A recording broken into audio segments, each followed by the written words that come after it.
I'm Captain Ghost, and I've been sent to this faraway galaxy to investigate a strange element that came up on our scanners.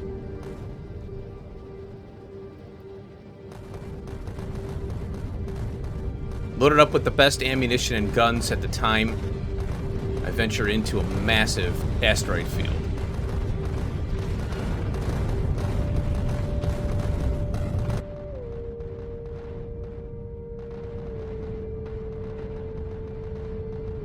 After hours and hours of flying into this asteroid field, it starts to get really dicey. I don't know if I have enough ammo to make this trip.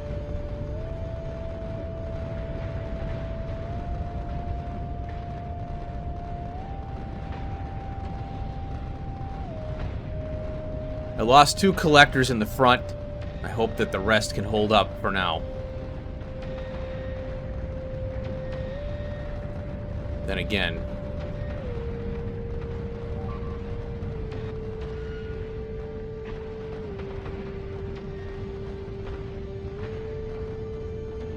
I'm running out of ammo, and I'm going to lose hope. I may have to jettison the ship and land on this strange planet that came up on my radar. Now 25% of my power is gone. Things aren't looking good.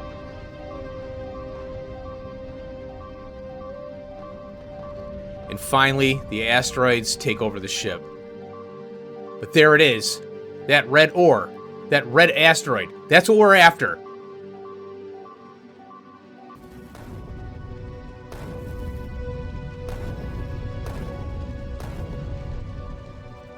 I'm all alone.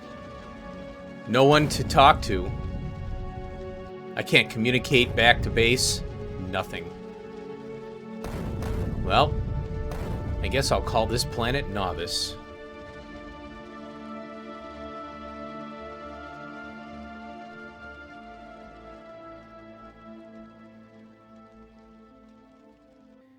Well, hello there, engineers, technicians, technical engineers. It's Fantastic Mr. Ghost, and I hope you enjoyed my little introduction.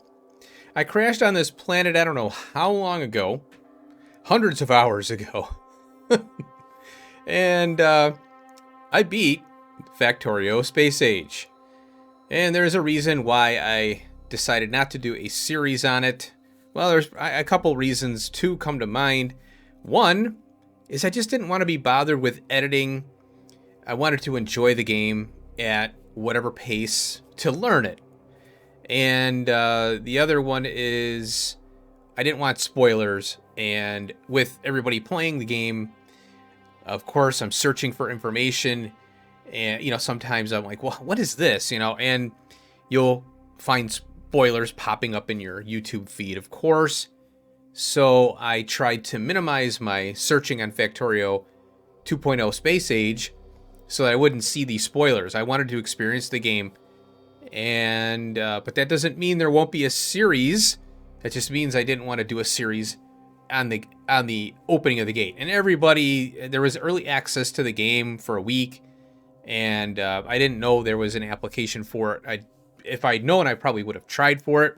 So let's turn on, this feature. Shift Control F4 turns off all of the GUIs, but you can still open them, but you can't access them. They're just hidden, but they still come up. So that's kind of funny. So yes, I beat Factorio Space Age, and it's uploaded to their little cloud. So I don't know where it is or how to find it. Maybe there is a way to find it, but it won't be under Fantastic Mr. Ghost. It's under a different name. I'm logged in differently. So look at this stuff. So when I started playing, and by the way, there are spoilers there, and I figure by now everybody knows that anybody who plays Factorio is going to know everything I'm going to say here and showcase. But just be aware, there's spoilers here. Okay, sorry, I should have mentioned it before. So click off if you haven't finished the game. So here's a hodgepodge of things that are new to Factorio Space Age. We'll start with this one here. We've got a heating tower. We've got rocket turrets. We have Tesla turrets, a cryogenic plant, and a fusion power cell. I set that up as a reminder. The selector combinator. Then we have the electromagnetic plant, as well as a recycler. Now we have foundries, these crazy things called biochambers, and there's more than just this one here. So, I want to also note that a lot of this stuff is not in order of planets, because every planet you go to in Space Age unlocks technologies for new buildings, and you can use those sometimes on other planets, but not always. Okay, so the biochamber. Now that's on, this is a very unique building for Gleba. I'll showcase everything that I've done. We have what's known now as a stack inserter. They renamed the inserters now. So the stack inserter is now called a bulk inserter. And then now we have an official stack inserter. And rip the filter inserter and the stack filter inserter. They are gone. And I can't say how much I love that we can filter any inserter. For example, we can now filter long arms. Oh my God, that is huge. So instead of having to carry around two special inserters, now we can do everything with all of them. And it's amazing. And it's really necessary too, because they introduced quality. And quality amps up the complexity of the game. And I'm not going to cover a lot of quality stuff in this particular episode here, which is just a base showcase. Well, an interplanetary base showcase. So now we have this sucker here, the stack inserter, which is basically a crazy inserter that allows you to quadruple the belt speed, quote unquote. And you'll see that I have them in use here. I'll showcase that in a second. And then the elevated rail, which is what we've all been after, really, is the elevated rail. And I've been trying to play around with it a little bit. I haven't gone crazy with it yet. And one of the things about the elevated rail and rail in general is that all of the rail stuff in Factorio is obsolete. And 2.0 obsoleted it all. So I have these rail blueprints here. And some of these are kind of, these are all antiquated, not that one, but. So if you were to, let's say I were to go, and this is kind of like a PSA too. They really, man, the rail is really weird now. So you see that how it's red. I can't place on it. So this is the new rail, and this is the old rail right here. So what they're going to be doing at some point in time, I don't know when, they will be deleting the old rail systems. So this is called a straight rail legacy. There you go. So see how this is called legacy. So they allowed backwards compatibility if you had your blueprints, right? Your rail blueprints. So they're really nice to do that. So basically what you have to do is take your old rail and then take the new Factorio 2.0 rail and reproduce it. So we have, two there, 1, 2, 3. And it's not that difficult, but you just have to, reproduce everything, and that way you can get rid of, you have to basically redo all your rail blueprints. But what's nice is the intersections and T's are feasible now. So that is just a little bit of busy work that you have to do to get the new rail system in place there.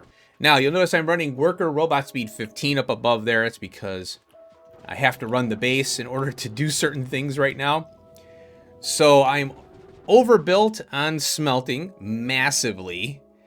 And the reason for that is because I can do There's a new belt. Oh yeah, I forgot about that.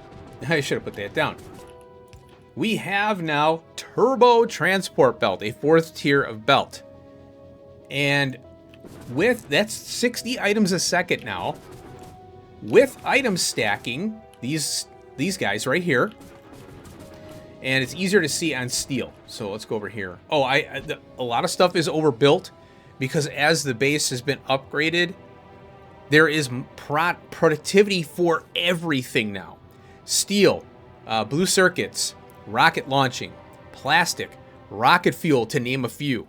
I'm not going to get into everything, but steel now has an additional productivity applied to it through research. So my steel is massively overbuilt because I've been researching that. My green circuits are overbuilt because, you know, it's level 3 machines and prod. Oh my god, look at this. I have level 1s in here. So like I said, this is a starter base, and I didn't really... Once you get off planet, the game just goes crazy. You're getting pulled in 50 different directions at any given time. So with steel and these new stack inserters, I'll turn off alt mode, and you'll see that they collect a certain amount of steel in their grabber. And this is with iron, copper, ores, green circuits, blue circuits, you name it, science packs, everything. So what happens is if we watch this, it's collecting 4 stacks of 4. And then when it swings down and puts it on the belt, it puts those down, right? So we have now not only 60 speed belt, but 4 times that for a total of 240 items a second with item stacking. And like I said, it's for everything. And you can see the stone, how it's got like little, the stone is flat. It's crazy, man. Now, once you research this stacking capability, it starts with, I think it goes from, you know, regular 1 stack default to 2, 3, 4. And everything, turn alt mode back on here, everything is stackable. So it's kind of like, what is going on here? But you have to have the inserters to do that, right? So if I put this inserter here, which I don't have, it would grab 4 times 4 for a total of 16 green circuits. And then it takes a while for the entire belt to buffer.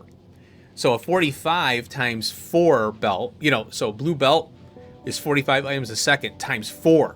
So that's 90 times 2, which is 180. So you can quadruple the speed of blue belt, of red belt, yellow. It's nuts.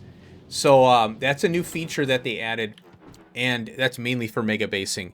Megabasing in this game is going to be pretty tricky. I know there's people who are going to be doing it, including me. So I have a green belt base.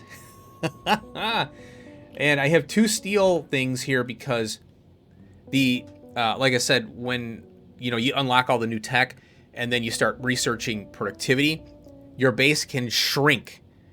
Oh, well, in this case, because I'm not train based right now. I have ore on trains. That's it. But that's the next phase for this base here, which I'm contemplating doing a mega base series, because everybody's going to be doing all the planets, and there's mods now and all this crazy stuff. So I'd like to do a mega base kind of short series on this to showcase, and I also want to do tutorials because I've got some crazy stuff to showcase. So I got a little stone build here. You don't need much stone for productivity, production science, productivity science. Military as usual. I've got the motors to blue science, chemical science there. I call them by the colors, And then over here, got plastic and explosives, which you do need. Oh my god. Play with biters. I highly recommend playing with biters. I know some folks do peaceful, but it really doesn't do the game justice. It's the space age. Playing with biters is a massive challenge, and it's so much fun. I love it. I don't think I could play without biters ever again with space age. Well, Pyrandons, if I ever get back into that, I won't be playing with biters. They'll be peaceful, though. But I will definitely be taking them out. Oh, and you notice that I'm floating in the air? Yeah. 4th tier mech suit. I have a a bunch of quality items in here. I was having a little fun trying to get this. I was learning the quality, and then it just became a gambling addiction, which is so much fun. But it really breaks the game open and makes it fun. So I have an uncommon set of armor, but I'm going to be working on trying to get, you know, higher tiers of this. Because what happens is you get more space to put more toys in here, which is kind of fun. So at the level 2 uncommon mech armor, you see I've got some spaces open here, which I haven't filled in, but eventually I will. But I want legs more than anything else. Portable fusion reactor, and then they have this new one now, fission. So they bumped it. They added a tier. So the portable fusion reactor is bumped up a tier now. This was really nice because when you unlock nuclear power, you can get this now. And then you got the personal laser turrets and all that. And you can do epic, legendary quality on everything, which is really cool. So, but anyway, yeah, the 12 beacon red circuit design. How fast that is.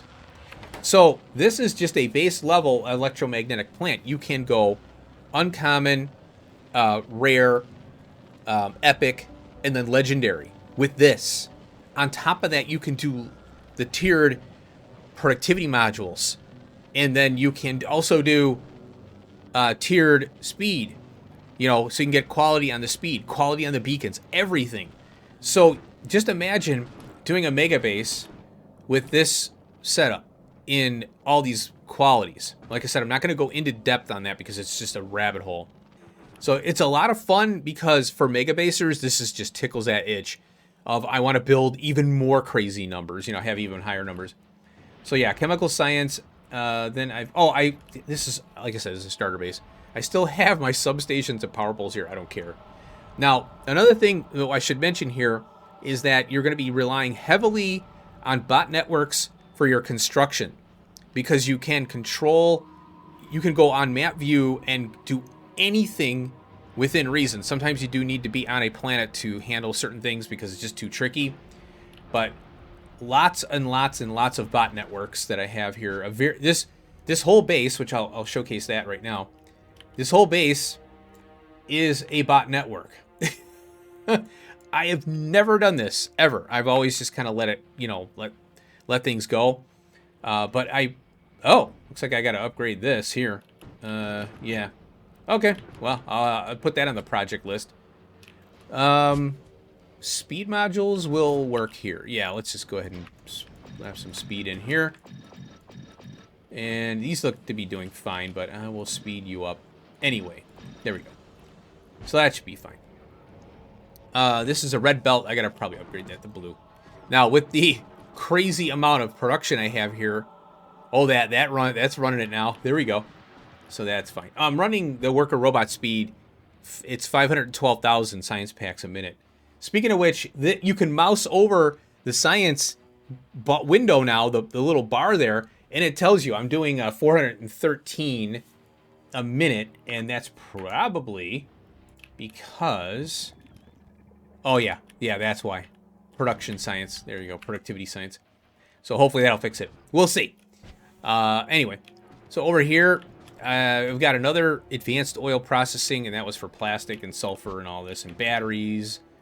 We got batteries and stuff. So everything is vanilla up to yellow. Utility science. So right here, here's another red circuit build that's hardly being tapped. So basically this is feeding the blue circuits here, and that's it. I didn't do any, I was just kind of slapping stuff down and just trying to get through the sciences. Like I said, I was in a hurry, and I wanted to have fun, but I was also kind of like, well, I want to get through all the planets, and before I got spoilers. And I did get like 1 or 2 spoilers, but that's fine because I was looking for information. So anyway, I got electric motor to electric motor to bot frames, low density structures, utility science, and then now we have space. And space science has changed. So if we go up, okay, these are all my spaceships here, and I finally got through the whole list is now, it's starting to scroll now. So you'll notice that I'm using the icons. I love them now. It's fun. So here is space science. And this is what you need. And I got to redo this whole thing it's been working, but if you want to scale up, you have to have a ship to fly around and come back, because the collectors here, these new fancy collectors, these are asteroid chunk collectors. You'll notice that a lot of sometimes the ice, because you need the ice chunks, and you need the carbonic chunks. That's what these are here. So we can take a look here. Carbonic, and then here we need the metallic. So metallic, and then this one is oxide. Now there's another research which gives you different materials. So when you crush these, initially it's iron, carbon, and ice, and that's it. But then there's new materials you get after that, which amps up the space travel, which is really cool. So space science is ice. When you crush those little chunks, you get ice. And then when you get iron ore from the crushing there, as you saw. So when you crush these, you only get iron with this recipe and a potential kick out of a chunk again. So it's kind of like a little kind of bonus. But I'm just pitching it out. So what I could have done was looped it back onto this belt here. But I did, I've kind of played with this a little bit, but I haven't really gone all ham rebuilding. So what I would do is do a brand new platform with a ship as a ship. So instead of a platform like this, it would be a ship that would fly around and come back. Once it has enough space science, or once it has, it'll fly out, maybe do 3,000 space science, come back, and then it would unload, and then it would go back out and come back, So you can't automate your spaceships and to take a path. So anyway, so all the crushing and all that, this is very space exploration from Arendelle. They said the game isn't like, it's not space exploration. And but there's a lot of stuff here that mimics the space exploration mod. You can't deny it. So it definitely is there. So yeah, this could be reworked. I did direct insert and all that stuff. This is when I was still learning the thing here. So this is your new space science: carbon, iron plate, and ice. There you go. So I wanted to showcase that. And now we have new labs. The bio lab. And I'm not going to get into the recipes or anything like this. The video would be 10 hours long. So this is a faster lab, obviously. And 4 productivity modules. And boy, let me tell you, I tried using the bulk inserters. It didn't work. Stack inserters do. Or no, I'm sorry. The bulk inserters, which is the green ones, not the new stack, they got jammed up. So I'm just using mini loaders in this case. And it's 2, 4, 6, 8, 10, 12 science packs now in Factorio 2.0 Space Age. And you'll see that I'm getting spoilage. Yeah, that's a new feature that was introduced, as you can see. So I just had 200 of the bio or agriculture science packs spoil. And that's common. It's unavoidable.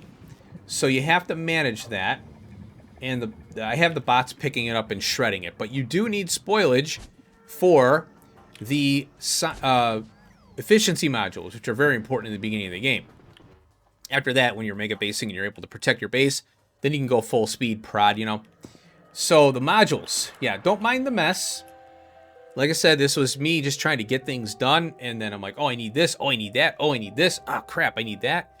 So I was just kind of winging it, So productivity needs a biter egg. Now, this is really cool because they tie in like the Aliens movie, Prometheum, the beginning, basically is kind of how it's dubbed. And so yeah, your productivity module 3s now require biter eggs.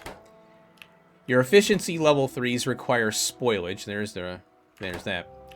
And your speed module level 3s require tungsten carbide. And each one of these is obtained from a different planet. So you have Fugera, which none of this is the speed module, or the modules don't require anything from Fugera. Then there's Vulcanus, and that's the speed module. So Vulcanus, you get the tungsten carbide. And then you've got Gleba, which is the spoilage. Novice, which is the biter egg. The biter egg is pretty much done here.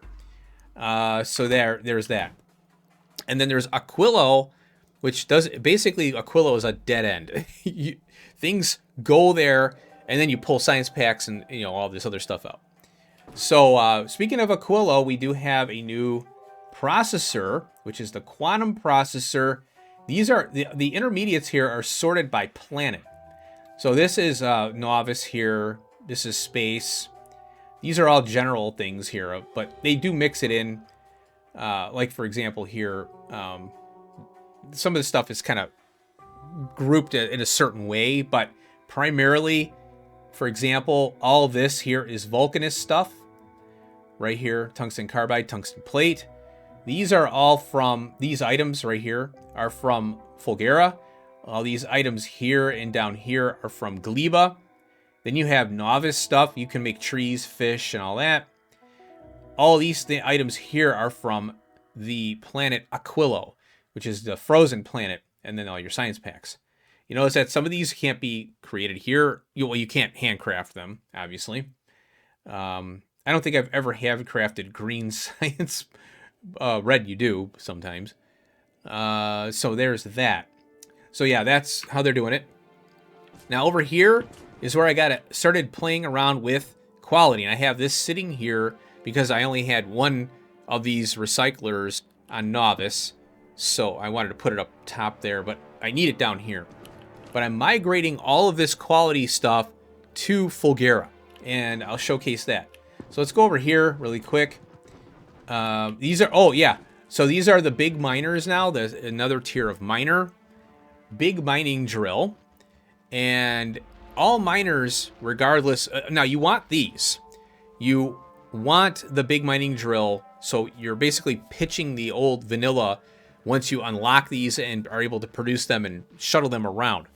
Because you'll read here, it has a productivity of 240%. So I think under here, if you mouse over this, it has a resource drain of 50%. And you'll see that there's a little square, a little diamond there. So if we go into our Factoriopedia and production, and then you can click on any item in the game, and it gives you information about it. Here's the main thing you're looking at now, quality. So as you can see, if you can get a legendary mining drill, big mining drill, your resource drain goes from 50 normal to 8%. So mining prod is important, obviously, but now with these mining drills, you are on infinite resources, pretty much. I mean, you're pretty much there.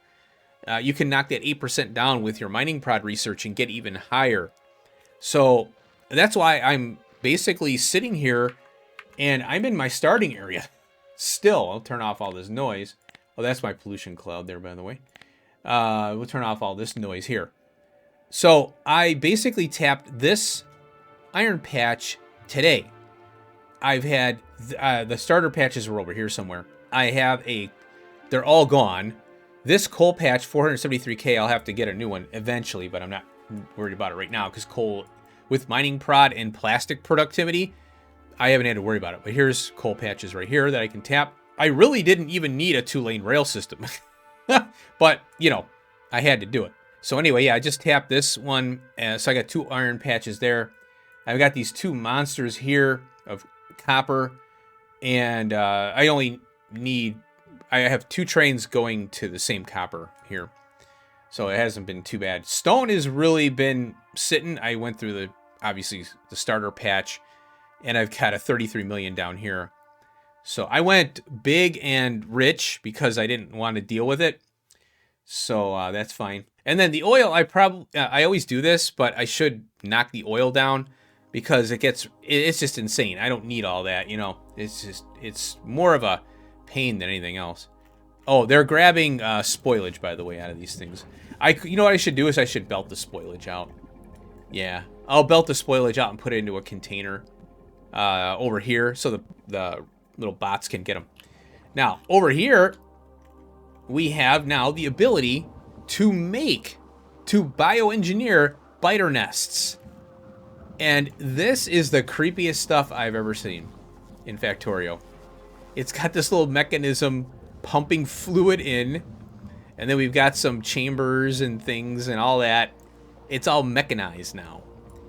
And what happens is you have to feed this bioflux from Gleba. So you make it there, you bring it here, and then you have to keep this running. You have to keep it fed, or else it will... what happens now, it used to be they would go dormant and biters would pop out of them. Now they just completely die. So if you lose your nests here because you don't feed them the nutrients, the bioflux, then you got to go out and capture new biter nests and feed them temporarily to get enough eggs to make new these things, the captive biter spawners. So you have to captivate wild ones, wait, feed them, wait, get the eggs, come back to your base, and then you have to make these here. And you need the U-235, you need 10 biter eggs to make one, a capture bot rocket, which when you shoot it, it attaches to the biter's nest, takes it over, then you can harvest the eggs, or, you know, pull the eggs out. And you need fluoroketone, which is from Aquilo. So you have to have the canisters on hand, which I do, just in case that happens. So it is crazy. So now rocket launching is no longer needed for space science. Their space science comes down automatically, as you can see. So we've got now this thing here called the cargo landing pad, and you can see I have a lot of them. And they're epic. So I've been a busy boy doing all the epic stuff. These are 50 slots. So if you go into your cargo landing pad, you are only allowed one per planet. One. So it makes it challenging now if, you know, you're limited, because now you have to pull everything out of here that's from other planets. But when you send things up to spaceships, you have, you know, as many ships as you would want. But you're limited with the receiving of products on a planet. So you have to use bots. You have to. As you can see, each time there's the little landing thing here, like this. At first, it's the only one you have. But as you add these storage bays, these cargo bays, it allows for rockets, as you can see, to come in and connect. So the more you have, the more product you can receive from up above in the orbit. And I didn't know that when I first started playing. And I go, oh, whoa, what's going on here? So the more you have, you know, as you scale up in your factory, then you also have to scale up this. And you have, I think this is an 8x8 for a total of 32, but you have to have, you have to take 4 away for the storage. So what you can do is notch it out. So I could take 2 of these out here to give myself enough room to belt. So you can get 4 belts out of this side if you just take these 2 out. Really, it's only, well, yeah, you have to take 2 out because you have to have the curve. The belt, the inserter or mini loader takes up 1 slot. So it's 1, 2, 3, 4, and then you gotta curve it, you know, that jazz. So you take out 2, and then you can belt out of here if you so desire. But it's better to have trains come in and bots to distribute to those trains for interplanetary, you know, deliveries. So that's kind of how I would handle a megabase. And then this thing would be in some location and distributes from there. So you would want your science in one spot. You probably built your science out to your labs because you don't want the bots handling your science like I have here. So you'd have, you know, 3 belts. And yeah, I'm using the mini loader, so it kind of, it's a little cheat, you know, I think it's a little cheaty, but I don't care, you know, it's fun. So now all these rockets, the more rockets you have, the more, these are now your trains to your spaceships up in space. Okay, so let's take a look at my spaceships. And well, yeah, let's take a look at the spaceships. So I've got Fulgura here. Now, I started out smaller, and in my screen shot, in the initial screenshot thing that I had, that is, I think this, I had a different ship, and that was shooting the rockets off. It was not a self-sustaining ship. So I was shooting rockets, you know, the ammo up to the ships, and it was very inefficient. And then I realized, oh, I should be doing the processing on the platform. And we'll get into that in a second, and I'm going to touch on it briefly because I want to go through the planets, and then I'm going to do some kind of overviews of the ships that I have, because I have a completely working planetary system right now up to the final science pack. It's not very efficient, but it works. The efficiency comes in time, right? So it's really fun and getting to this point, but you have to, one thing you have to realize about Space Age, Factorio Space Age, is it is a constant revisiting process.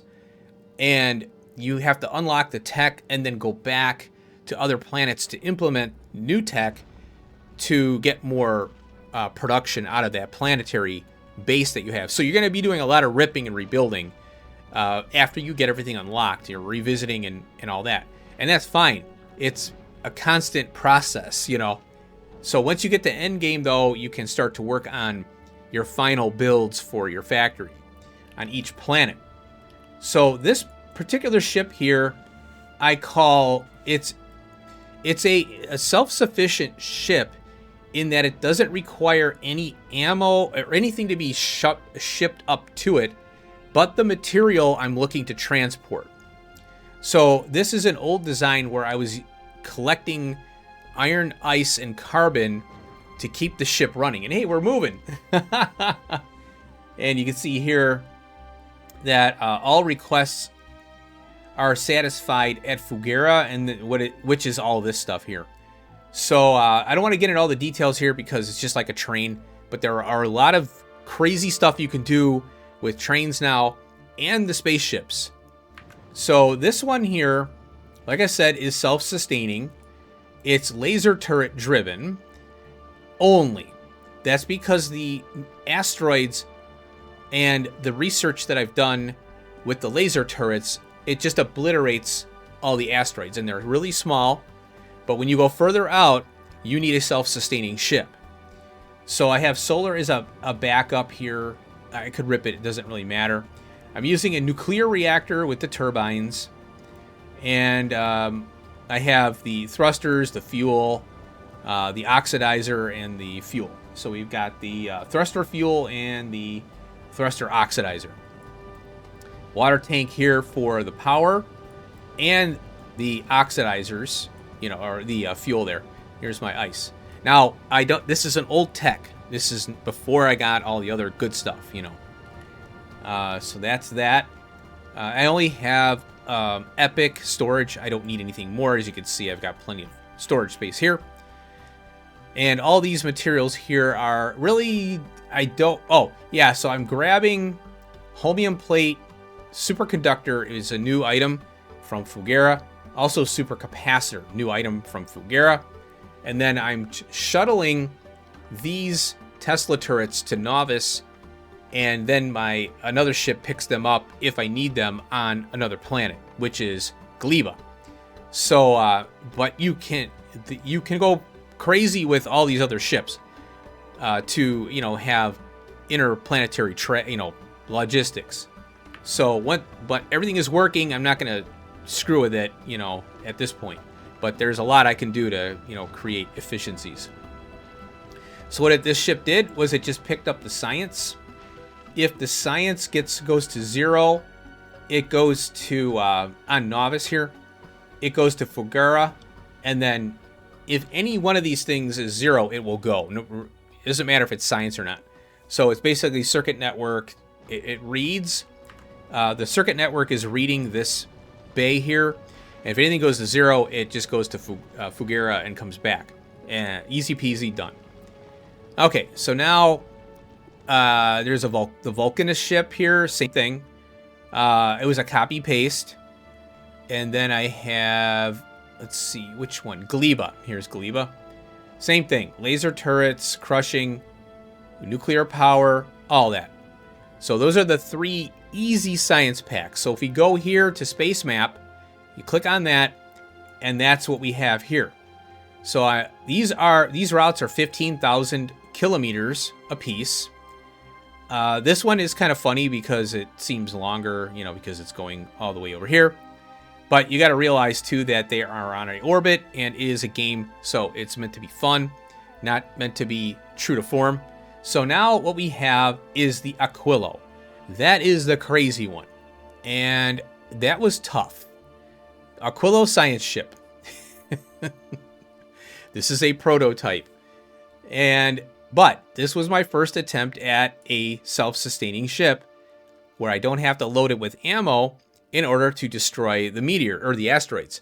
The asteroids get bigger, and you can't handle it with laser turrets at all. Laser turrets are don't even think about it. Unless you have really high laser turret damage, which is going to take you a long time. So right here, explosives, all that good stuff. And then we have this new item. The rail gun turret. And you really do need these in order to cut through these asteroid fields that you're going to experience. So this was my first attempt at a ship, and I had to learn all of the ins and outs of doing a self-sustained ship up in space. So if you go to Vulcanus first, you get this recipe here, which is iron plus calcite. Well, how do you get calcite up in space? That is right here. So you have advanced oxide asteroid crushing, you have the carbonic, advanced, and also the metallic. So you get the calcite up in space as well as ice now. And then you have the carbonic here, which is sulfur carbon. And then you have the metallic one here, advanced metallic. You get copper and iron. And that's all you need to basically run a Factorio base, right? Coal.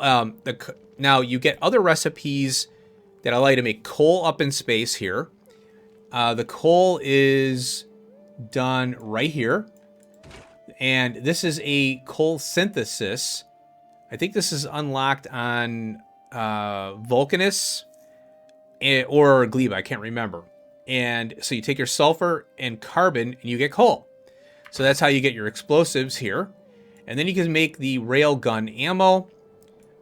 I'm still thinking old ways of using this as a storage container for, the system here that I have.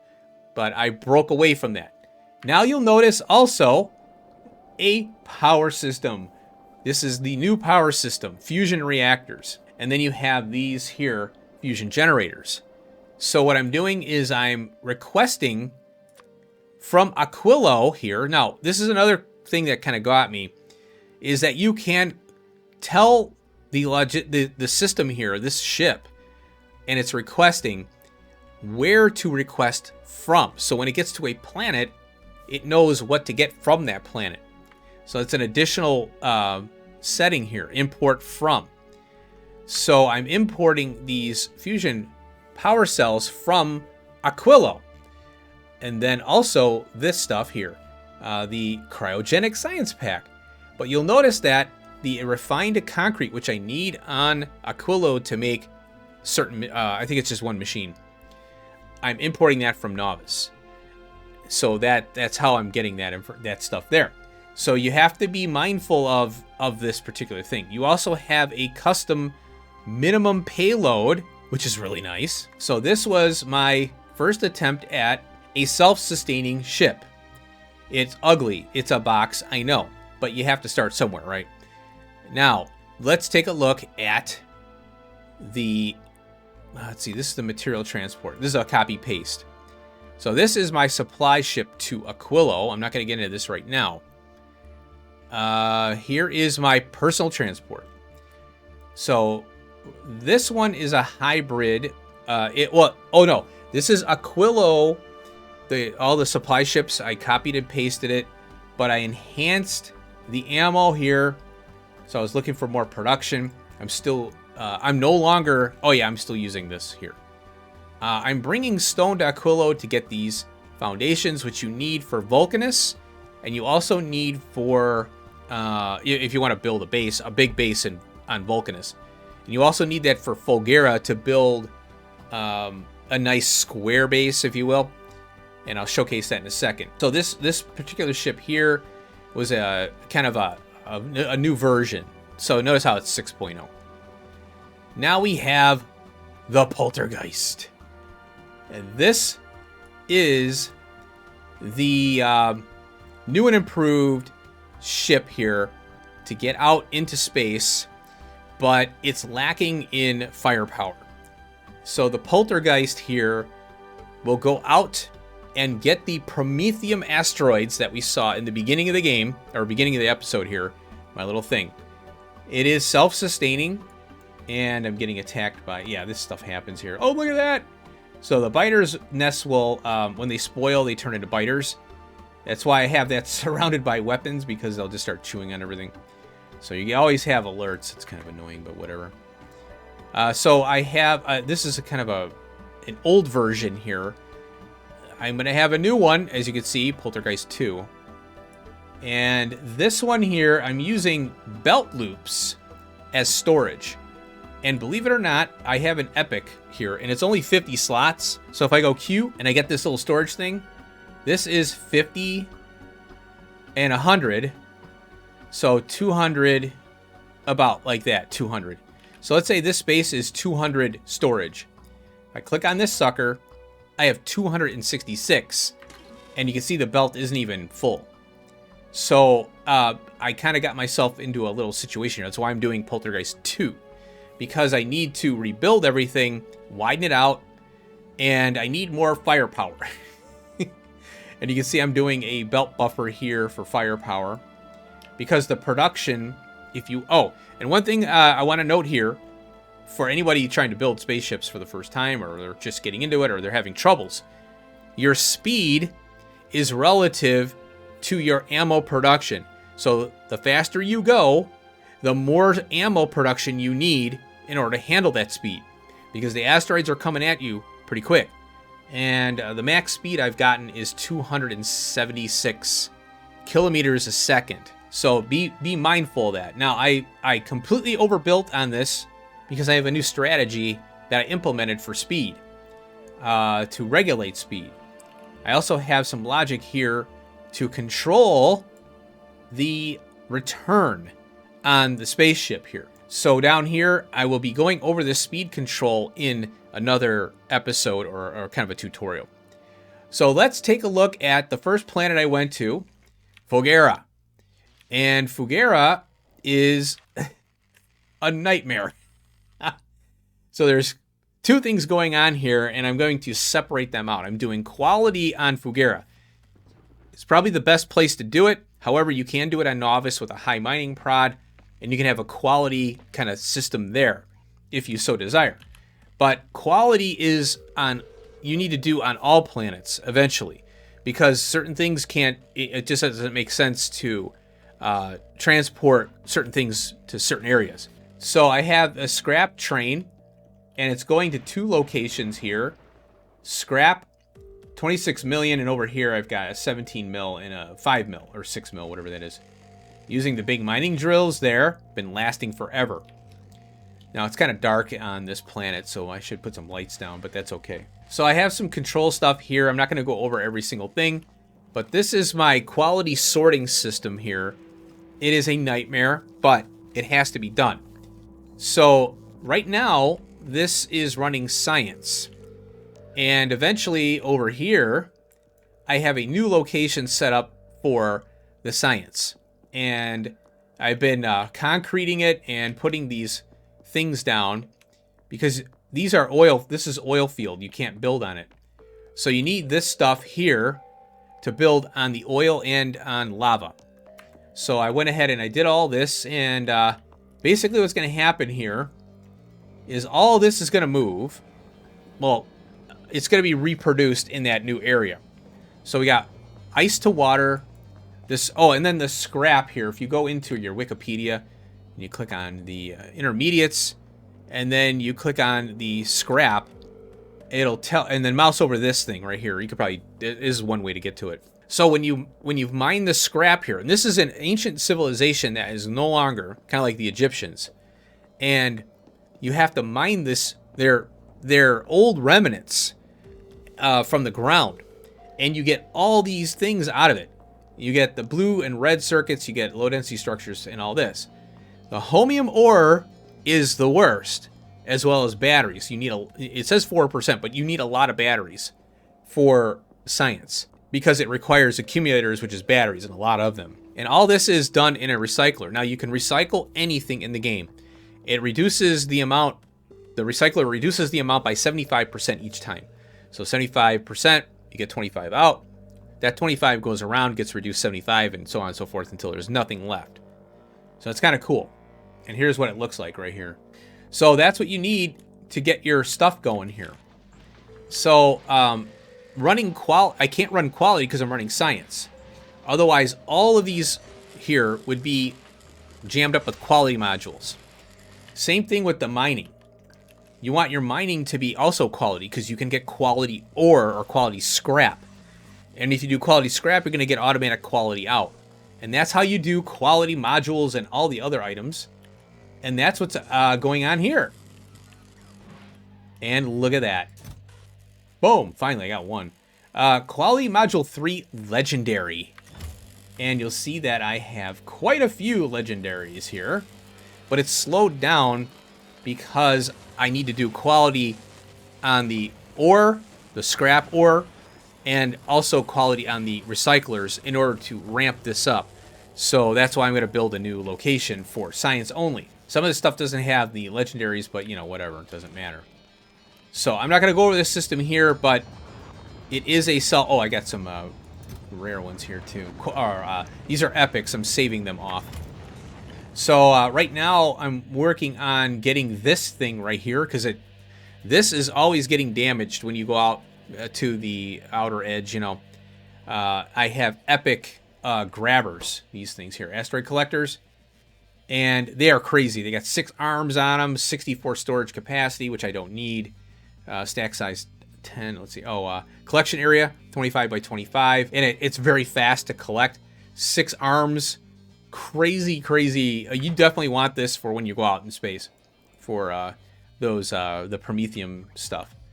So right now what I'm doing is getting the motors. Now there's a way to switch your recipes. I haven't figured that out yet. And you need a lot of combinator logic to do that. So, you know, it's one of those things where do what you can, but always try to learn new things, right? So there is a way to control, as you can see, you can set the recipe, read the contents, read recipe finished, read working. There's all kinds of cool stuff you can do with assemblers and other machines now. And I haven't gotten that level yet. So the alternative is to have multiple machines of quality, but you have to have a system to crush or recycle excess. And that's where the selector thing comes into play, this new item here. The selector combinator. The selector combinator allows you to sort by, do all kind. I think there's a quality thing in there. You can sort by, just give me all the quality items, and it'll give you a breakdown of, you know, the green dot, blue dot, purple, and yellow, all that stuff. So and then you can react to all those signals and set your blue cases to have the bots bring stuff to be, you know, crushed. So you do a bot network with this. It would be a lot easier with a bot network. So right now it's motors and electric motors, and then that'll feed this thing. But there's also the other space ones that require motors. This one doesn't. I don't really need these cargo bays, but I will do them. You know, it's one of those things where you want to build a new ship, you have it.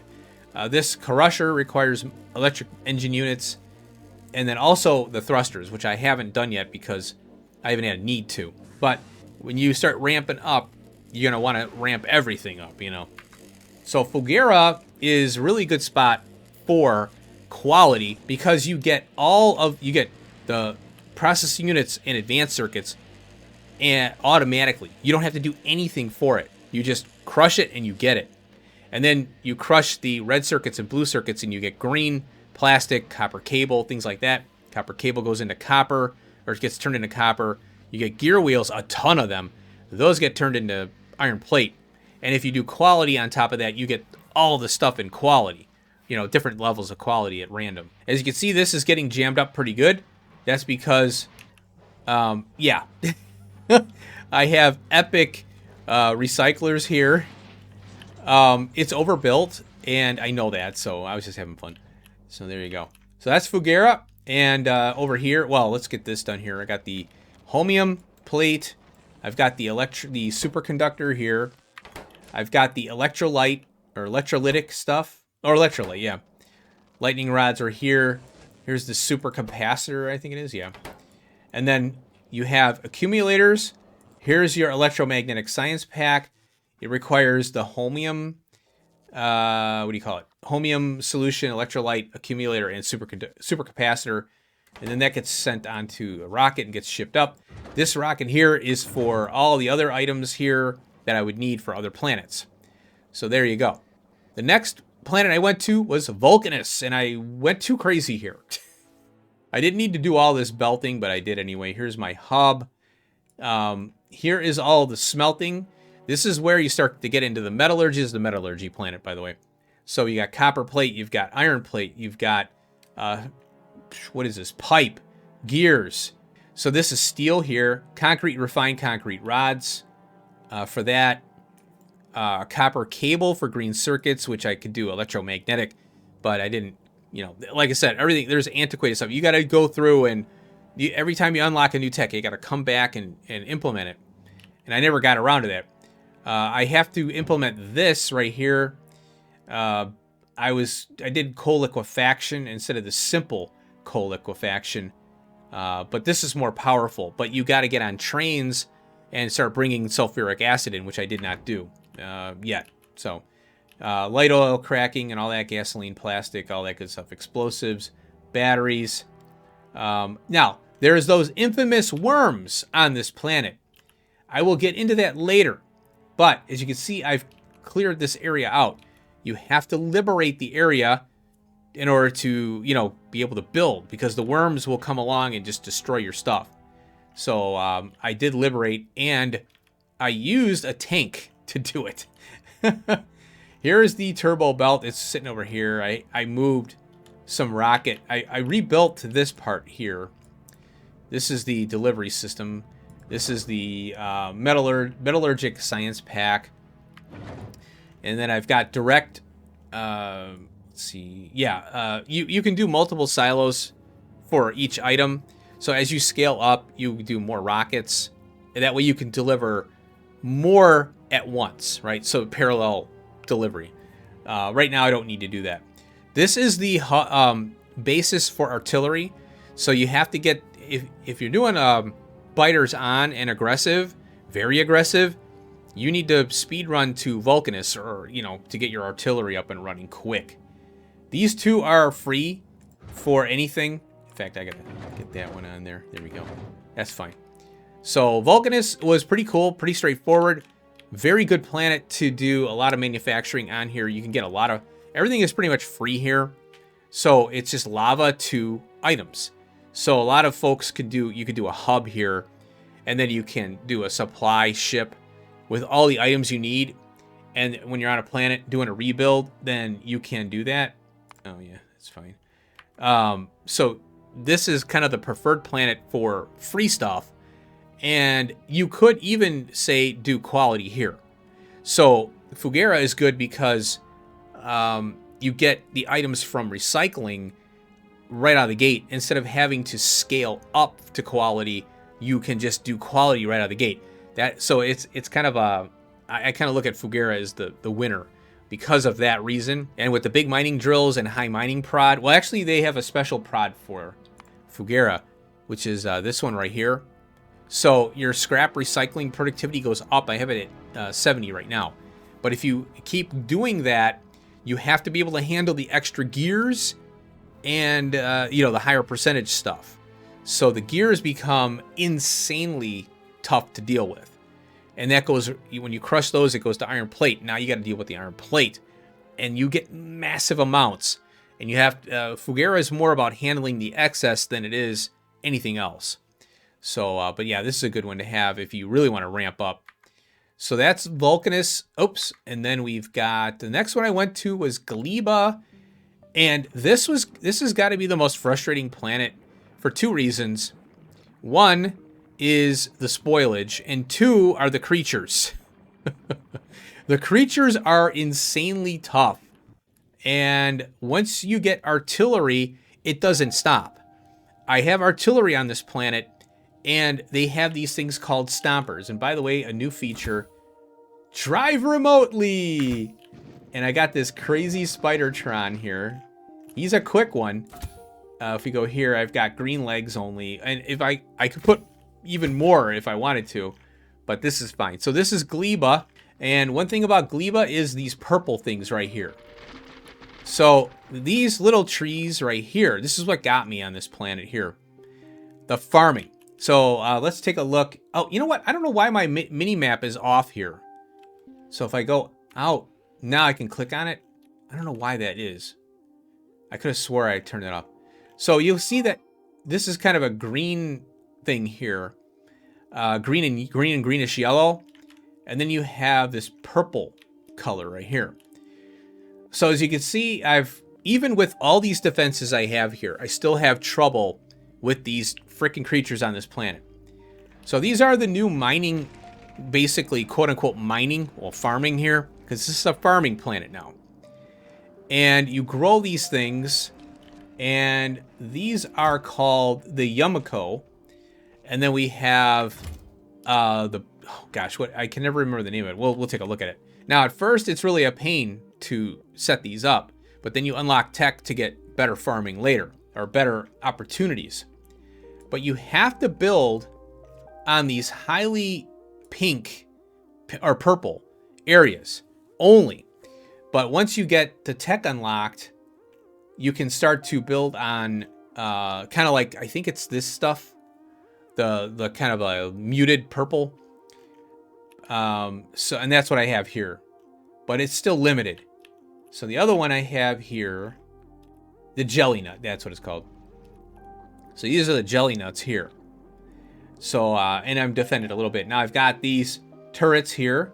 They do a really good job against these creatures here. So let's go ahead and we'll find some.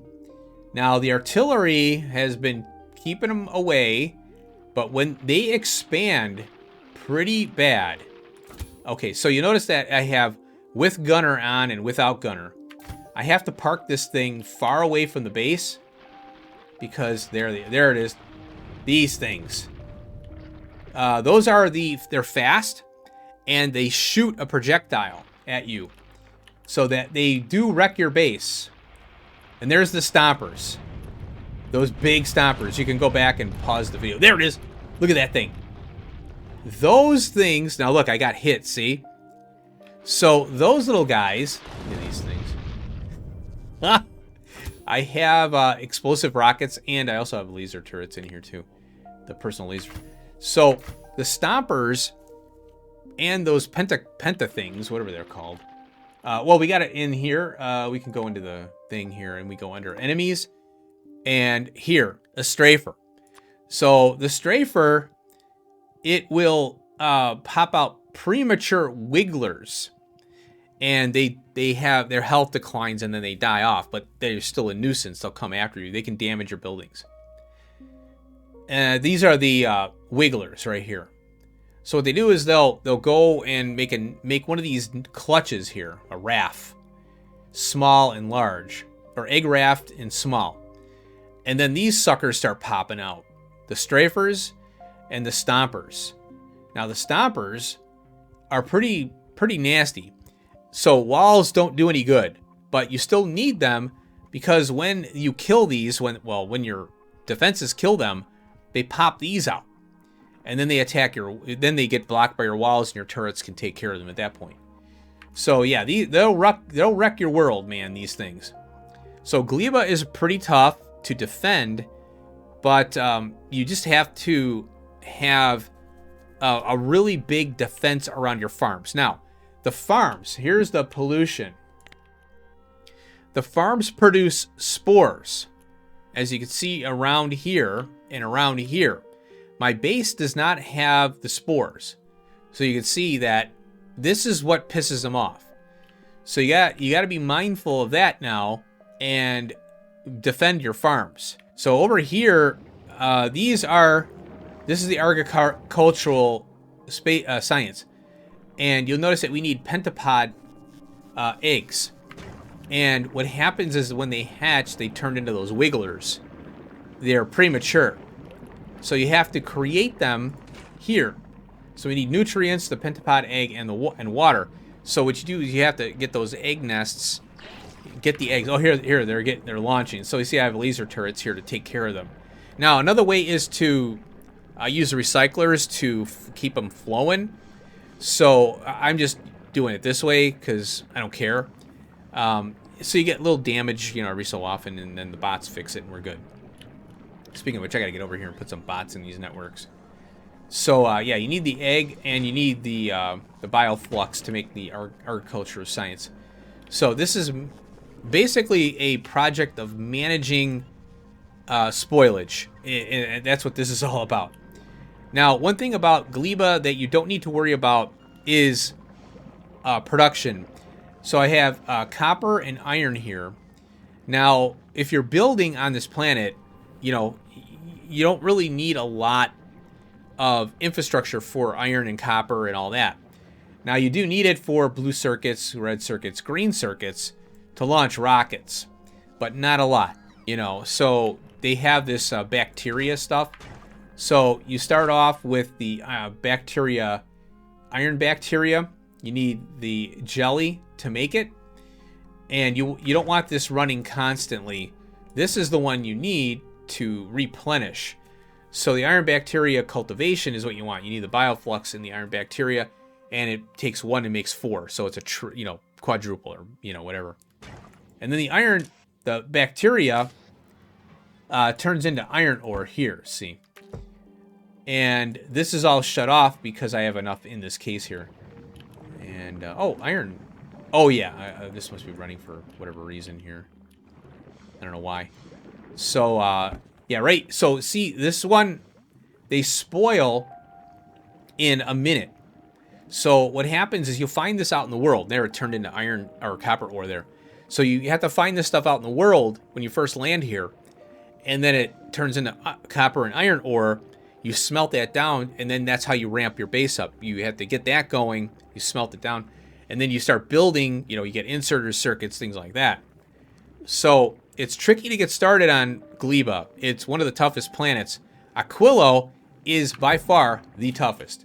Now, you can see that I have here, let's see, low densities. Oh yeah, here. So rocket fuel, is that, what is this crap here? Rocket fuel.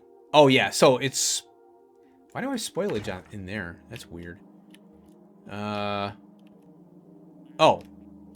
rocket fuel. Oh yeah, it's going this way. Oh, it's exporting the, yeah, so there's the rocket fuel there. I don't know why it's got spoilage in the, there. I just saw spoilage on the output, I thought. Yeah, I don't know how that got in there. That's weird. Because rocket fuel should be spoiling. Yeah, I think that's just a fluke. So low density the rocket fuel is bioengineered, basically. Sulfuric plastic comes from the bioflux. Let's get this spoilage out of here. So this is bioflux and, oh yeah, the Yamako mash, right? So yeah, you have to obviously process the fruits, So that should do it for this one. Yeah, the only thing you really need to worry about is your rocket. And obviously you need the rocket fuel, the processing unit, and the low density structures. So that's why you need the copper and iron for this planet and all that. And yeah, and then you have the, volcanist stuff. You could probably, bring calcite down and then add the iron ore to that and get better yield. So, but you still need the bacteria. You need the bacteria culture and then you get your iron ore, add calcite to that, and then you can get a higher yield with the molten iron. So, and speaking of which, let me showcase this really quick. This is a little experiment I did. I've got calcite in space here, and I haven't done anything with this yet, but what I was going to do is have this above a planet. Now, if you do this anywhere but novice, you have to defend it. You have to have defenses. So you have to manufacture bombs, you know, or you have to have laser turrets and power. So something, you know, whatever. But if you do laser turrets, you're going to have, you know, a high power system. So that's what I'm doing here. I'm experimenting with the calcite because I want to do calcite. I want to do the new smelting on novice. Okay, last one. This is Aquilo. This one is a bear. And as you may know, you have to heat up everything. It's, forgive my spaghetti rail, but this wasn't very far away. And so here is, there's a couple resources only on this planet. First off, you have ammonia lakes. So let's go here. Let me find some ammonia over here. Yeah. So I rebuilt this twice now. This is my second rebuild. So we get ammoniacal solution. And you have to turn that into ammonia and ice. And that's the lifeblood of this planet, Aquilo. Now that you're not done there. So now you have this stuff. Oh, this finally ran out. Oh my gosh. So this resource here is called lithium brine. I can get rid of that and that, I think, yeah. Uh-oh. Oh, I'll put that there really quick. Get rid of this stuff here and that and that. There we go. I could probably extend that up there and get rid of this whole line. So I'll do that later. Okay. So what confused me about this planet really quick while I'm thinking about this is that you have what's known as landfill. Ice platforms. Ice platforms are made from ammonia and ice, and that's how you expand. Okay, so over here, you'll see I did an ice platform here just to even it out. And there's a couple things you can manufacture here on this planet. One of them is rocket fuel. Now, they give you oil, but you need it all the time. So you see I have crude oil here, but I'm no longer using it because I have this crude oil here. So the tricky part about this planet is you have to heat everything up. So heat pipes add to the complexity of piping and belting. Everything freezes except power and trains and train tracks. At least that's the, for the most part. So, substations won't freeze. Train tracks won't freeze. Signals won't freeze, things like that. So over here, I made a big rocket fuel build. This is used for heating up or fuel for the whole operation. Now over here we have the lithium brine. That's the other resource. And notice how it says 2.2 million. This will run out on you, as you notice down here. And then we have this other resource called fluorine. This is a combined yield like the oil. So now notice how I did my storage here. That's so I can underground and all that. So I come to find out that, I don't need... The ammonia processing creates ice, and you need ice for science here. So let's take a look at the cryogenic science. So it's lithium plate, ice, and fluoroketone. And then it's cold in, hot out. So now what you have to do is take the brine, lithium brine, and you need chromium plate, which is from the fulgura. So you have to have a transporter bringing that here, which is this one right here. So as you can see, this is all the resources I'm bringing in for this planet. Notice there's no ice or anything in here. It's all self-sustained here. So you need that lithium ore, basically. You got to process the brine into an ore, kind of dry it out, I guess. And then you smelt it down into the lithium plate. Now, here is solid fuel. So you need the crude oil and ammonia to make solid fuel. And then that is used along with lithium and the fluoroketone plus ammonia to get the hot fluoroketone. That is used for power right here. So you see I have the rare, I think it's rare, power here. And I have up to 320 megawatts, and that's all you really need. And this is expandable. So this is my fluoroketone cooler here, hot to cold. That's used in the science here. And then also quantum processors. So as you can see, we are basically bringing everything from all the other planets here. So we have Vulcanus, we have Fulgera, we have Gleba, and then the processing unit. Now that can be done in space along with the low density structures. I haven't gotten to that yet. You can manufacture everything on a platform up above, but and that would save trips going to get these items elsewhere. So it would be a self-sustaining blue circuit and low density structures. So then the rocket launches would almost be free because, well, actually no, they would be free. So these rocket launches would be absolutely free here. If you want to scale up, you're going to have to do more building, obviously. So here's the these plasma fusion reactors here. And then I have the rail gun here, and notice epic quality. And I'm making them for new ships, or to upgrade the ones I have, really. So I'm saving these rare ones here, but I've got the epic and the legendary. The legendaries are tough to get. So let's see, what else did we got here? This is now eventually the ship that I have is going to be self-sustaining. So let's go over that really quick here. So right now, what I have is, I showed you the poltergeist here. This is collecting the this stuff here, the Promethium asteroid chunks. Now the inefficiency here, I know this is inefficient, but I wanted to get it up and running because I need to, you got to start somewhere. So what I'm doing is I'm dropping this down to novice, and then I'm shooting it up to this ship here. Now you have to have the biter eggs on board, right? So that's why I'm doing it this way until I can get a better ship that's faster. Because the biter eggs have a spoilage on it, and it's a 1 hour, I think it is. Where are you? The spoilage. Spoil time, 30 minutes.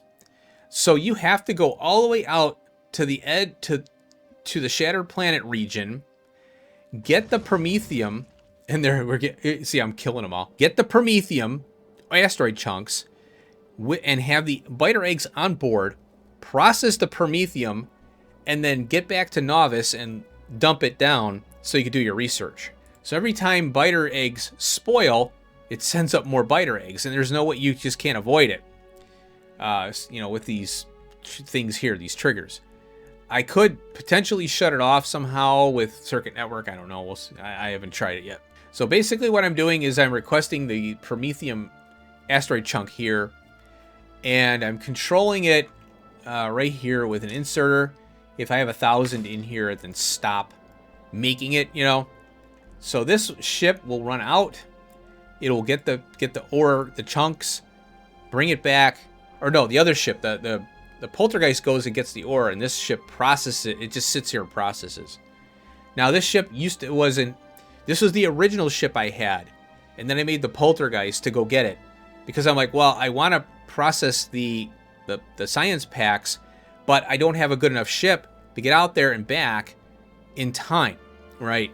So okay, that's a project for another day, and that's where Poltergeist 2 is coming in.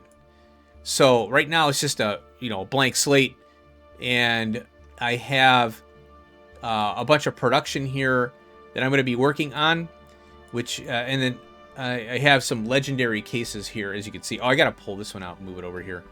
So I got power up here. I haven't started it up yet. I've got my ammo production here. One thing, I have legendary turrets, and look at the range on this. And then I also have a legendary railgun turret, and these are all epics right here. I have to get 2 of these in here. I don't have to reposition. So if you notice on Poltergeist 2, I have 2. And that's because when you're blowing up the asteroids, the little chunks will come down.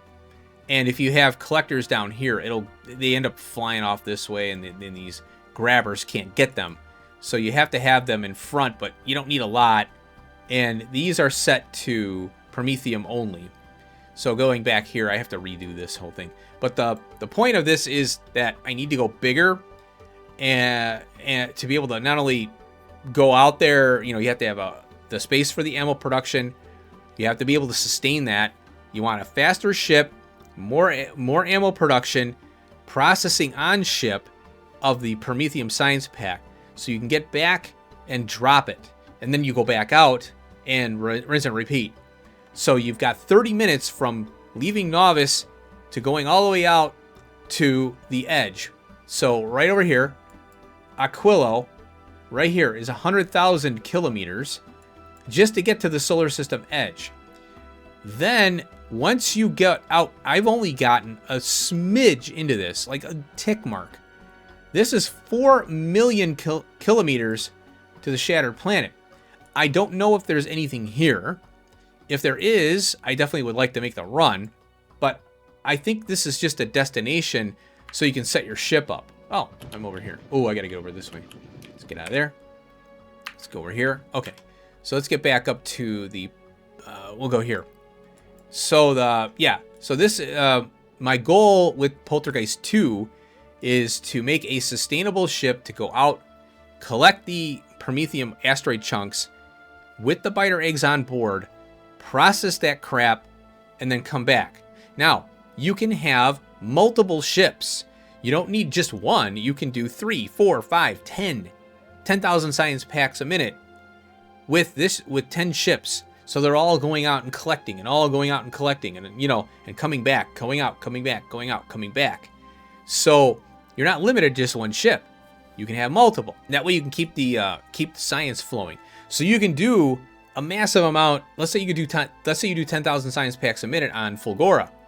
Well, you can have 5, 6, 7, 8, 10 ships, each picking up 1,000, and it doesn't matter. The interplanetary logistics is basically just getting fuel up to the ship, and then interplanetary. So you got the ship supply.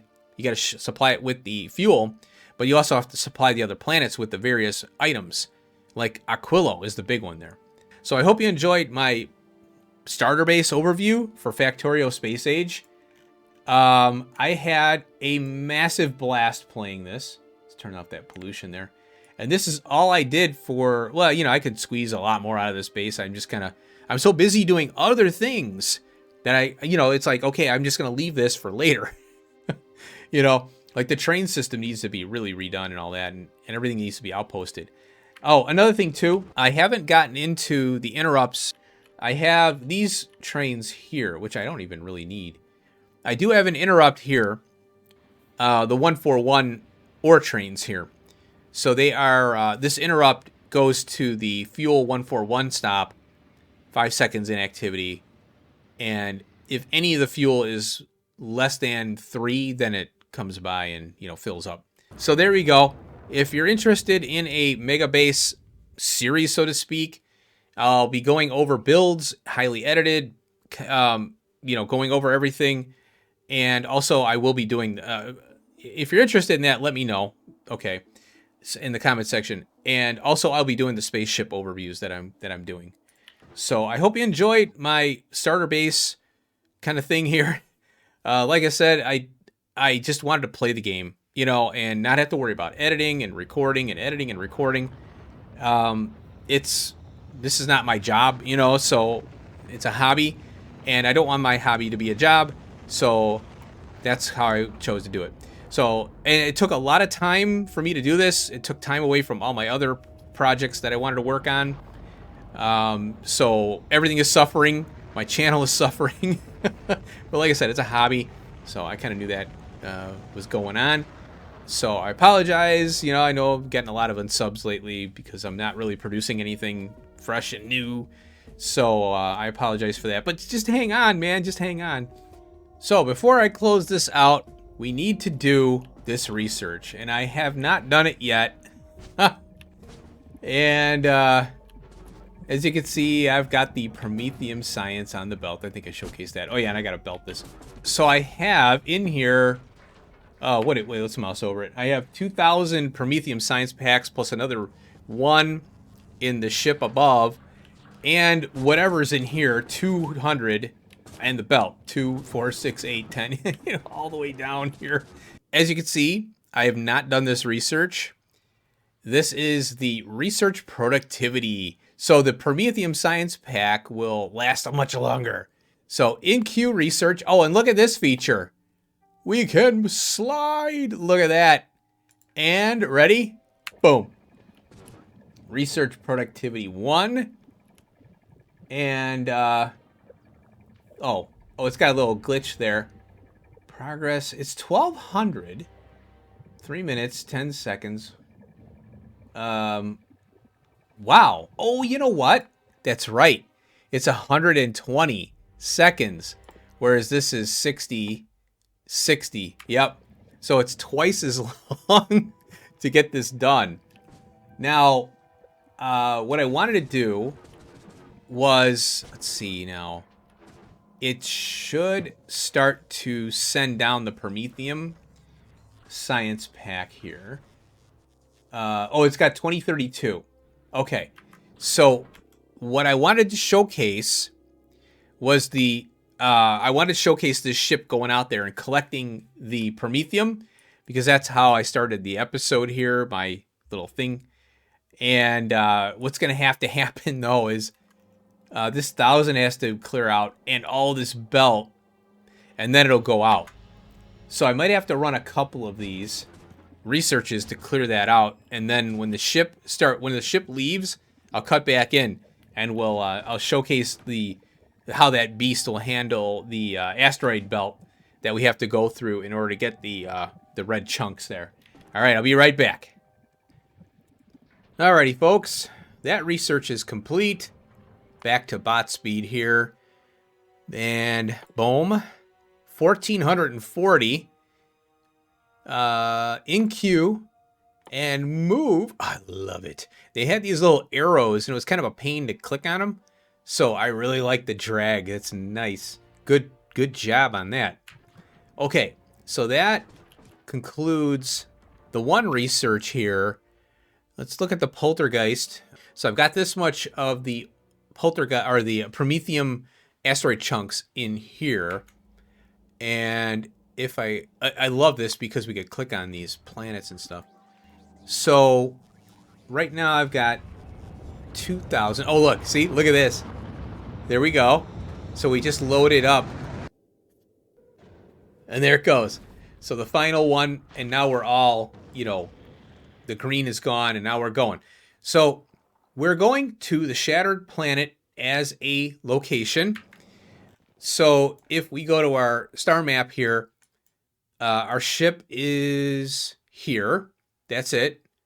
Poltergeist. So it's going by way of Gleba, 15,000 kilometers. Then Aquilo for 30, so it's 45,000. Then we have to go to the solar system edge, which is 100,000.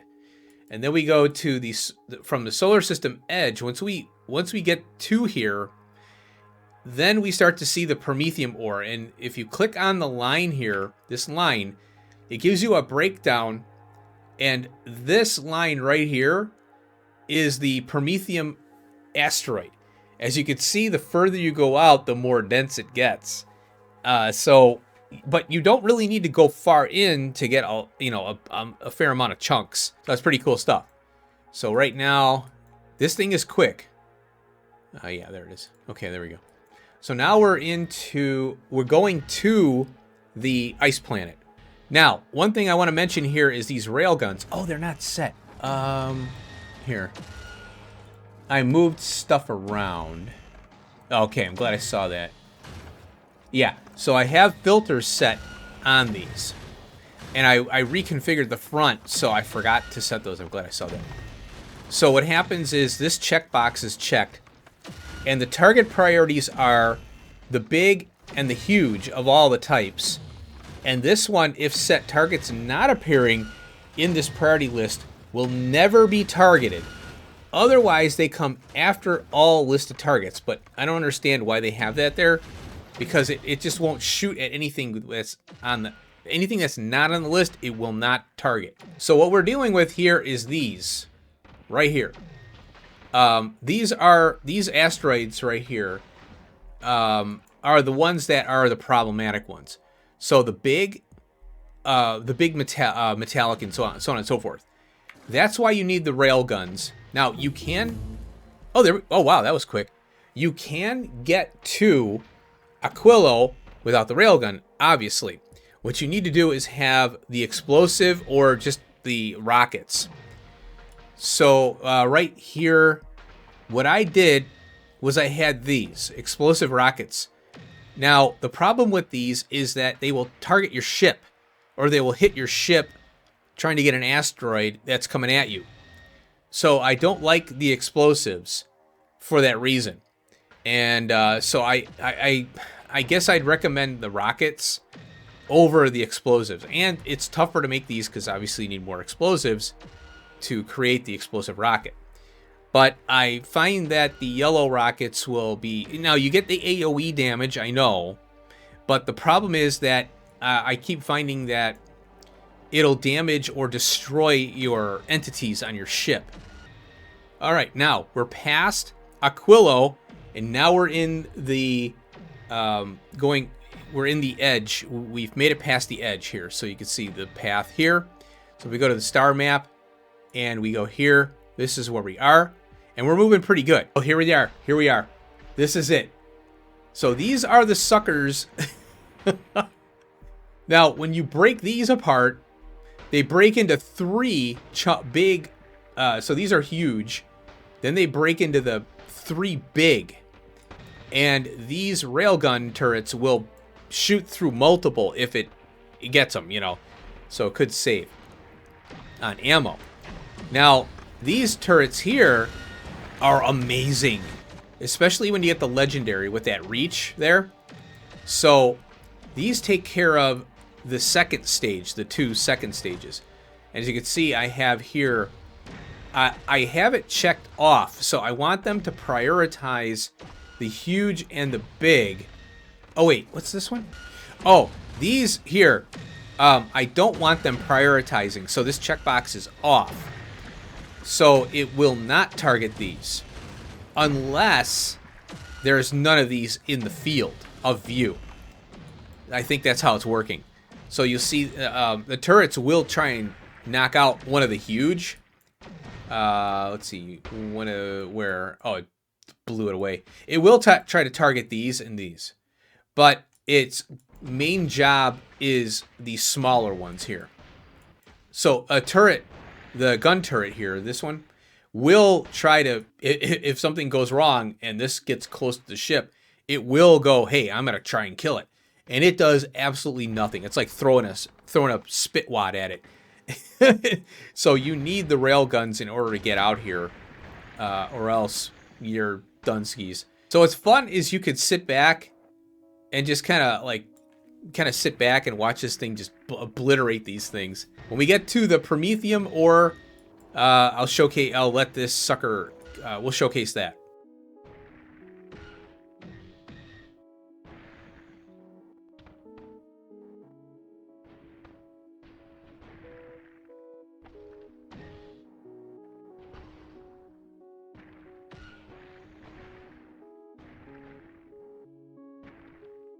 Alrighty, folks, now we are now in the Shattered Planet region. I did a little speed up video portion there. Not sure what it's going to speed up to yet, but wanted to showcase what it's like here in this part. It's kind of light, but it's going to get heavy. The asteroids are going to get pretty nasty. So I'll speed this up until we find, or until Prometheum asteroid comes into view.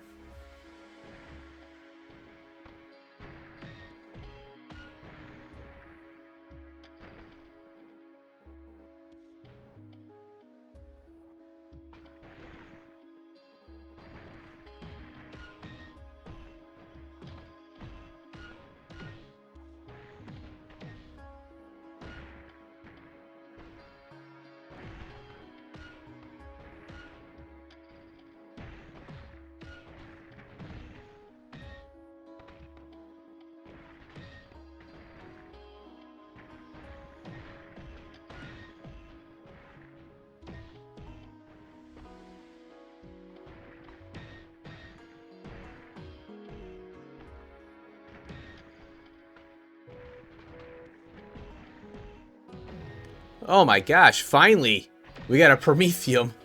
And I'm 14,000 kilometers in. Usually they show up a lot sooner. So now you'll notice right here that the grabbers are only set to filter for the Promethium ore. And look at that. Vroom. So now we're getting some asteroids here. So the trick is, again, don't go faster than your ammo production.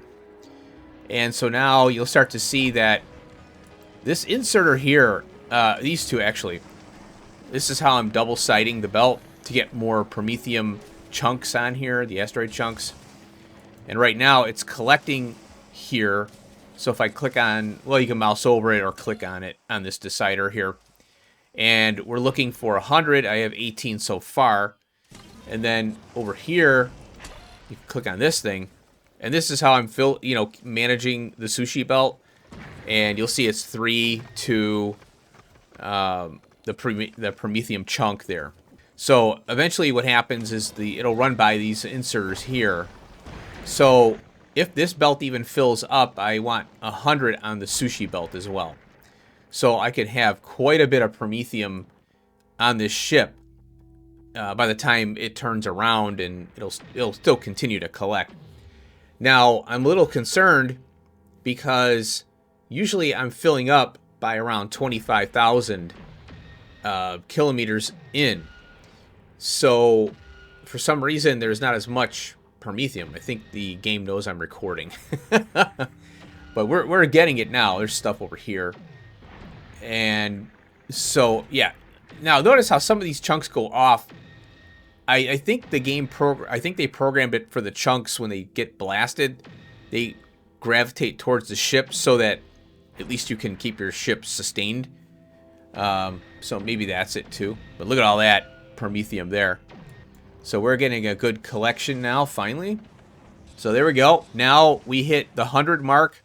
So the inserter is going to start pulling it in. And it's just going to keep going now because we have over 100. So you notice how the green signal will pop on and off until more is put onto the belt here by these two inserters. And another thing, I want to keep an eye on is the ammo. So you can see that I still have plenty of ammo here in this underground going up all the way. Plus I have all this ammo as a buffer. So that works out pretty well. Now, I don't know if I mentioned this yet or not. I can't remember what I've said so far. But this is the legendary railgun. And you can see that reach. And with the shooting speed research and the range of this thing, you can see it's getting pretty dicey when you get further out. I'm at 29, almost 30 now. Yeah, 30,000. And it gets more and more denser. So that's why if you want to stay out here longer, you're going to have that firepower in the production. So that's why Poltergeist 2, it's going to be wider and more guns. Oh, and by the way, I did cut. I had a recording, and I used to have 4 guns up front, and then I slimmed it down to 2. And the ship got, these asteroids were getting through even after they got shot. So I had to reconfigure it a little bit in between cuts because I'm like, why is this ship having trouble? I did 2 runs and I scrapped the recording. But I had to add these 2 up here. So I widened it out a little bit. You can see it's got a chunk here. So I can even it out and all that, but it was in a hurry. So, and also too, you have to be careful that the railgun doesn't target or isn't able to destroy your front collectors there. Ooh, there we go. Oh, now, notice, we did it. We got it. So this thing is full now. It's got 156 in it. So what's going to happen now, it turned around, but as we're going back, we're still going to, see the Promethium asteroids and then be able to collect the chunks. So look at all these chunks now that we're getting. So all these are opportunities for research here. So ideally what you want to do is process these on the ship along with, and you have to have the biter eggs with you. So if I load the ship up with 1,000 biter eggs, then I want to be able to collect 1,000 of the ore here, you know, the chunks. I'm calling it ore because it looks like ore to me. So the biter eggs, you want to process them down to nothing, so you have 0 left. And then that would be the trigger to go back. So, oh, I have no more biter eggs, go back. But we'll still have potentially promethium on the ship, promethium ore. So that'll process, it'll continue to process. So we get the biter eggs, it'll process that. We get out here, 0 biter eggs, go back. You know, that's kind of what I'm thinking is going to happen there. Because if I do 1,000 biter eggs, the potential to have, you know, the promethium asteroid chunks still available is there. So that trip will be quicker next time. So, but it's all variable. You don't know how much you're going to get. This took a long time to get here. I was like, wow, this is taking a while. So that's why you want to regulate your speed here too. So again, I'll do a tutorial on the speed collection there, or the speed system that I have, which you can interact with it and change it as your ammo production goes up. So it doesn't matter what ship you have, that speed control will work for any ship.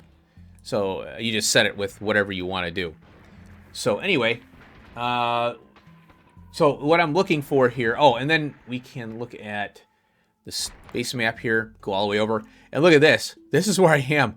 So I don't know how far it went out, but that's why I think, you know, I mean, if you could make this 4 million kilometer trip, I'm curious. I don't know if there's anything here. From what I understand, there isn't. This isn't something you can go to. It's just a destination for your ship. So we have to have the ability to go somewhere, and then we trigger on one thing. The only thing we're out here for is the promethium here. So you trigger on, oh, I'm full, or you trigger on, oh, I got enough science packs, go back. Or you trigger on, I don't have any more biter eggs, go back. So, it's up to you how you want to do that. Now look at this. Look how full that is now.